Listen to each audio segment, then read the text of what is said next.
사랑하는 주님의 교회 청년 여러분, 벌써 4월의 마지막입니다. 다가오는 5월은 사랑하는 우리 청년들 모두에게 하나님의 넘치는 은혜와 사랑이 충만하기를 소망합니다. 오늘은 열왕기 상에 대해서 한번 이야기해 보도록 하겠습니다. 열왕기는 왕들을 열거한 기록이라는 뜻으로 이스라엘 유다의 모든 왕들의 통치를 기록한 데서 붙여진 제목입니다. 지금 우리가 가진 성경은 헬라어로 번역을 하면서 분량이 많아서 둘로 나뉘어져 있지만 원래는 하나의 책입니다. 앞에 나온 사무엘 하에서 이어지는 이야기입니다. 다윗은 이스라엘 지파들을 통일해 왕국을 세우는데요. 사무엘하 7장에서 하나님은 그들을 혈통해서 메시아 왕이 나셔서 열방의 하나님 나라를 세우고 아브라함에게 하신 약속을 이룰 거라고 하셨습니다. 그러나 열왕기는 다윗의 혈통의 왕들의 긴 계보를 열거함에도 불구하고 누구도 그 약속에 부응하지 못합니다. 오히려 그들이 이스라엘의 멸망으로 이끌게 되죠. 열왕기는 5개의 주요 부분으로 구성되어 있습니다. 그 시작과 끝은 예루살렘에 집중되어 있는데요. 먼저 솔로몬의 건축과 통치로 시작해서 마지막 부분은 예루살렘의 멸망과 바벨론의 포로가 되는 걸로 끝이 납니다. 이 과정을 살펴보면 5가지 과정으로 되는데요. 왕상 1장부터 11장까지는 솔로몬의 통치가 나옵니다. 그리고 왕상 12장부터 16장까지는 이스라엘의 분열을 나타내고 있고요. 그리고 왕상 17절에서 왕하 8장까지는 이스라엘 왕들과 선지자들의 대립에 대해서 나오게 됩니다. 그리고 왕하 9장에서 왕하 17장까지는 바벨론의 포로가 되기까지의 여정이 나오고요. 왕하 18장에서 25장까지는 예루살렘의 멸망과 포로에 대한 이야기가 나오게 됩니다. 열왕기서는 어떻게 이스라엘이 두 왕국으로 분열이 되었고 그리고 하나님이 선지자들을 보내 이스라엘의 타락을 막으려고 얼마나 애쓰셨으며 결국 이스라엘의 죄 때문에 바벨론 포로를 면할 수 없었음을 설명하고 있습니다. 먼저 1장과 2장은 연로한 다윗이 아들 솔로몬에게 왕위를 물려주면서 시작하게 됩니다. 그가 솔로몬에게 남긴 마지막 말은요. 모세가 여호수아에게, 사무엘의 백성에게 한 것과 굉장히 비슷합니다. 언약의 계명에 신실하고 이스라엘 하나님께만 충성하라라는 명령입니다. 3장과 4장의 내용은 솔로몬이 가장 빛나는 시기였습니다. 솔로몬이 하나님께 이스라엘을 이끌 지혜를 구할 때이었습니다.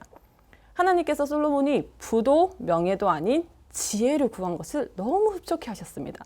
그래서 솔로몬이 구한 지혜는 물론 구하지 않은 부와 명예까지도 주셔서 다른 왕들과 비교할 수 없는 복을 주겠다고 약속하셨습니다. 또한 아버지 다윗처럼 행하고 또 하나님의 명령과 법도를 지키면 장수의 복까지도 주시겠다고 하나님께서 약속하셨습니다. 솔로몬은 정말로 하나님이 주신 지혜로 백성의 선악을 판결하였습니다.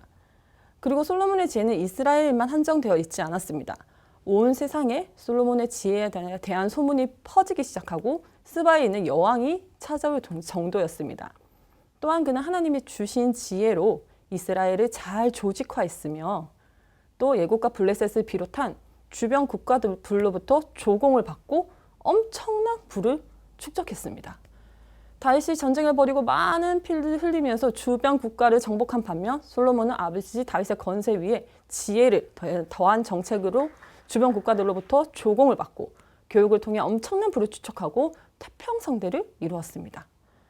5장에서 8장은 그는 심지어 다윗의 꿈이었던 성전, 하나님을 위한 성전 건축도 해내게 됩니다.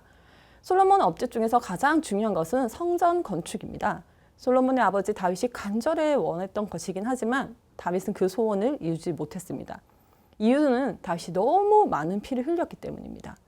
하지만 하나님은 다윗의 마음을 받으셨고 비록 다윗은 아니지만 그의 아들 솔로몬이 성전을 지을 수 있도록 허락하셨습니다.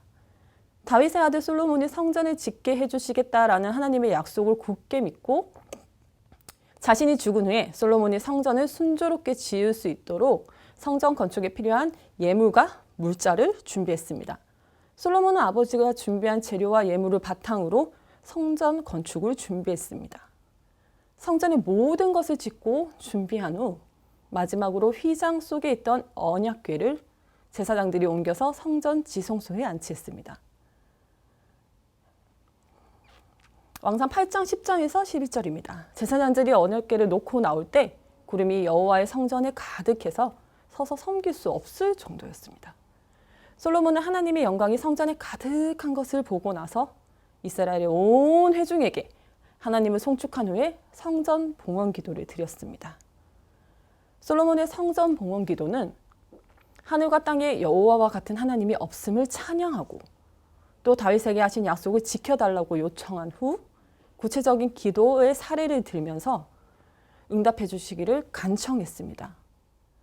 솔로몬의 성전 봉헌 기도는 한마디로 죄를 지어서 심판을 받았을 때 돌이키고 성전을 바라보고 기도하면 응답해 주시고 용서해 주시고 구원해 달라는 것이었습니다. 제사함의 문제가 해결이 된다면 이스라엘의 보호와 안정과 축복은 자동적으로 따라오게 됩니다. 왜냐하면 여호와께서는 이스라엘의 왕이시며 모세를 통해 주신 율법에 순종할 때 안정과 보호와 축복을 주시겠다고 약속하셨기 때문입니다. 9장에서 11장에는 솔로몬이 여호와의 성전과 왕궁 건축을 마친 후에 여호와께서 다시 그에게 나타나셨습니다. 왕이신 하나님이 하나님의 나라의 백성에게 요구하신 것은 단 한 가지, 즉 왕의 계명과 법도를 지키는 것입니다.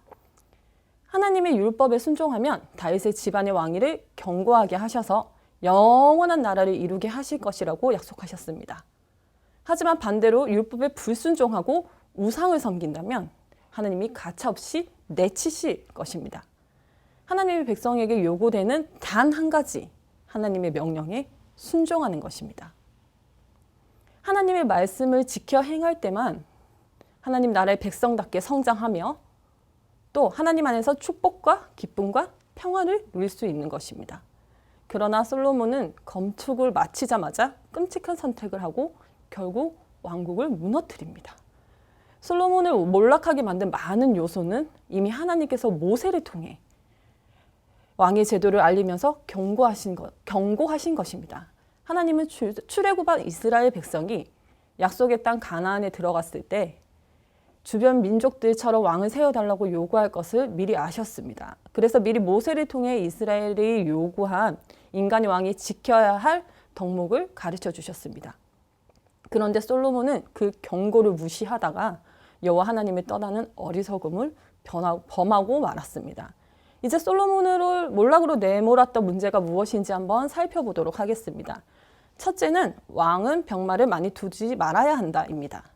이스라엘은 출애굽할 때부터 하나님이 특별한 은혜를 베푸시는 대상이었습니다. 출애굽할 때 이스라엘에게는 말은 고사하고 제대로 훈련된 군사조차도 없었습니다. 그럼에도 40년 광야 생활을 하는 동안 아말렉과 전쟁할 때, 또 에돔과 모압이 협박할 때, 아모리 족속들이 쳐들어올 때에도 이스라엘은 하나님의 특별한 보호 가운데 안전했습니다. 약속의 땅 가나안에 들어가서도 이스라엘은 하나님의 도우심으로 승리를 거듭했습니다. 그런데 솔로몬은 병거와 마병을 건축하고 병거에 매는 말의 외양간은 4,000개를 12,000명의 마병을 세웠습니다. 이처럼 솔로몬은 하나님보다 군대와 병거를 더 신뢰했습니다. 둘째, 왕은 아내를 많이 두지 말아야 한다입니다. 많은 아내가 왕의 마음을 미혹하기 때문입니다. 그런데 솔로몬은 후궁을 700명, 첩을 300명 두었습니다. 더욱이 솔로몬은 주변 국가들과 외교 관계를 이어나가기 위해서 정략 결혼이라는 수단을 통해 수많은 아내들을 얻었습니다. 그런데 이 수많은 아내들은 이방인들로서 저마다 자기들이 섬기는 우상들, 곧 아스타로, 밀본, 그로스, 몰록 등을 이스라엘로 끌어들였습니다. 하나님이 염려하고 경고하신 대로 이방인 아내들은 솔로몬의 마음을 미혹해서 자기들이 섬기던 우상을 섬기게 만들었습니다. 셋째, 왕은 은금을 많이 쌓아두지 말아야 한다입니다. 그러나 솔로몬은 금으로 만든 큰 방패를 200개, 작은 방패를 300개나 만들었고요. 보좌를 정금으로 입혔으며 모든 그릇도 금으로 만들었습니다.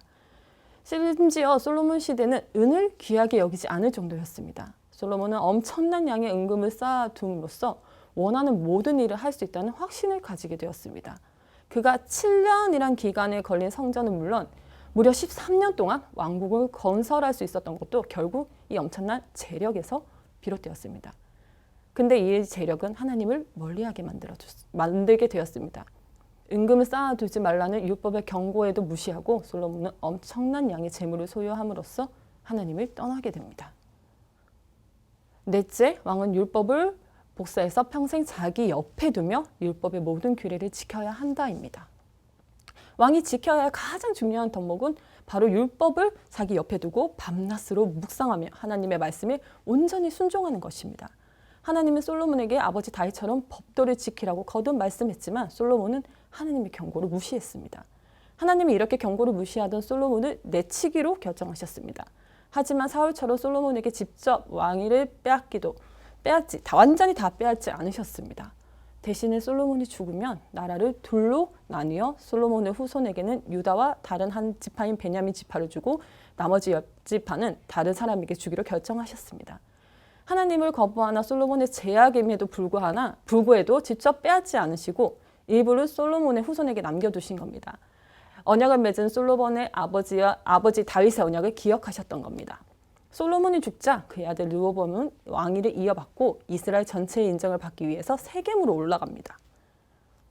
르호보암이 세겜에 올라갔을 때 북쪽에 있는 그 지파들은 한 가지 조건을 요구했습니다. 그것은 노역이나 세금 등을 비롯한 멍해를 줄여달라는 것입니다. 왜냐하면 르호보암의 아버지 솔로몬은 성전 건축 7년, 자기 왕궁을 건축하는데 13년뿐만 아니라 각종 성읍을 요새화하는 데 엄청난 시간과 인력을 쏟아 부었기 때문입니다. 불행히도 르호보암은 명예를 줄여주라는 원로들의 권고를 무시하고 더 강력하게 억압하라는 젊은 친구들의 조언을 받아들여 북쪽 지파들에게 대답했다가 분열을 자초했습니다. 이제 이스라엘이 둘로 나뉩니다. 남쪽은 예루살렘을 중심으로 다윗의 혈통의 왕이 다스리는 유다가 되고 북쪽은 이스라엘로 불리는 새 왕국이 세워져 이후 사마리아가 수도가 됩니다. 남유다와 북이스라엘의 왕들을 한번 비교하는 표를 봐주시기 바랍니다. 그리고 한번 정리해 보시기를 바랍니다. 사랑하는 주님의 교회 청년 여러분, 성경 통독을 시작한 지 60이 다 되어 갑니다. 혹시라도 사무엘하까지 읽지 못했다면 과감히 이전 것들을 내려놓고 열왕기 3부터 다시 시작하시면 됩니다. 그리고 매주 수요일 저녁 9시마다 유튜브 주님의 교회 청년숲에서 실시간으로 성경 통독을 함께하고 있으니 같이 한번 발 맞추어 걸어갔으면 좋겠습니다. 하나님의 말씀으로 인해 우리 청년들의 삶이 더욱더 가치 있기를 주님의 이름으로 소망합니다. 감사합니다.